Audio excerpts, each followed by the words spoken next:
வணக்கம்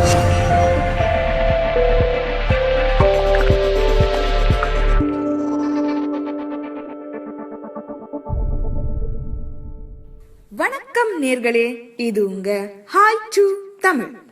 நடிகை சமந்தா பற்றி பலரும் அறியாத 8 உண்மைகள். கவர்ச்சி 4 பாட்டுக்கு நடனம்னு மட்டுமில்லாம அழகு, திறமை, உடல் வலிமை என தன்னைத்தானே ஒரு சிறந்த நடிகையா செதுக்கி வாராங்க சமந்தா. ஆரம்பத்துல கதை தேர்வுல சற்று சொதப்பி இருந்தாலும் கடந்த வருடங்கள்ல வெளியான பெரும்பாலான படங்கள் தன் திறமைக்கு தீனி போடும் வகையில தெரிந்தெடுத்து தனக்கான ரசிகர் கூட்டத்தையே சம்பாதிச்சு வச்சிருக்காங்க நடிகை சமந்தா.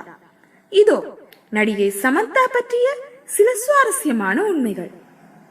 தேவைக்காக நடிகையானவர். தனது 20கள்ல பொருளாதார ரீதியா தன்னை மேம்படுத்திக் கொள்ள நிறைய பகுதி நேர வேலைகள்ல செய்து வந்திருக்காங்க சமந்தா. அதன் ஒரு பகுதியா மாடலிங்கும் செய்து வந்திருக்காங்க. அந்த நேரத்துல இயக்குனர், ஒளிப்பதிவாளர் ரவிவர்மன் கண்ணுல பட திரையில நடிகையா அவதாரம் எடுத்திருக்காங்க. அரசு சாரா அமைப்பு பிரதீக்ஷா எனும் அரசு சாரா அமைப்பு மூலம் சில பகுதிகளில் உதவி செய்து வராங்க சமந்தா. இந்த அமைப்பின் மூலமா ஏழை குழந்தைகள் மற்றும் முடியாத பெண்களுக்கு உதவுறாங்க. சம்பாதிக்கும் பணத்தை ரியல் எஸ்டேட்ல குவிக்கும் நடிகைகள் மத்தியில தனித்து நிக்கிறாங்க சமந்தா. தமிழச்சி. சமந்தாவின் தந்தை தெலுங்கர், தாய் மலையாளி.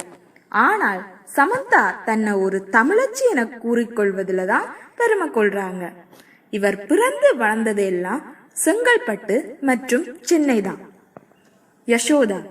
இவரது நண்பர்கள் இவரை சாம் என்று தான் அழைப்பாங்க. நடிகை சமந்தாவுக்கு மற்றொரு பேரும் இருக்குங்க, அதுதான் யசோதா. இவரது நெருங்கிய உறவினர்கள் மற்றும் பெற்றோர் இவரை யசோதா என்று தான் அழைப்பாங்களாம். நடிகர் சித்தார்த் யசோ என்று செல்லமா அழைத்து வந்திருக்காங்க. மாஸ்கோவின் காவிரி. சமந்தா தெலுங்கு விண்ணை தாண்டி வருவாயா பதிப்பு மூலமா பிரபலம் அடைந்தாலும் தமிழில் மாஸ்கோவின் காவிரி எனும் படத்தின் மூலமா தான் அறிமுகமானாரு. இப்படத்தை இயக்கியவர் ரவிவர்மன். விண்ணை தாண்டி வருவாயா படத்துல ஆடிஷன் மூலமா தான் இடம் பிடிச்சிருக்காரு சமந்தா. இன்ஸ்பிரேஷன். நடிகை சமந்தாவின் இன்ஸ்பிரேஷன் நடிகை ஆண்ட்ரி ஹெப்ரன். இவர் ஒரு பிரபல ஹாலிவுட் நடிகர். தனது இயல்பான நடிப்பால தனித்துவம் பெற்ற நடிகை இவர் என்பது குறிப்பிடத்தக்கது. படிப்பில் சுட்டி. நடிப்பு மட்டுமில்லைங்க, படிப்பிலும் சமந்தா படுச்சுட்டிதான். வகுப்பில் டாப் மாணவி சமந்தா என இவரது ஆசிரியர்கள் கூறுகின்றனர். நீரிழிவு பாதிப்பு. நடிகை சமந்தா சன் ஆஃப் சத்தியமூர்த்தி எனும் தெலுங்கு படத்துல நீரிழிவு நோயாளியா நடிச்சிருப்பாங்க. ஆனா உண்மையிலேயே இவர் நீரிழிவு நோயால் பாதிக்கப்பட்டவர் என்பது குறிப்பிடத்தக்கது.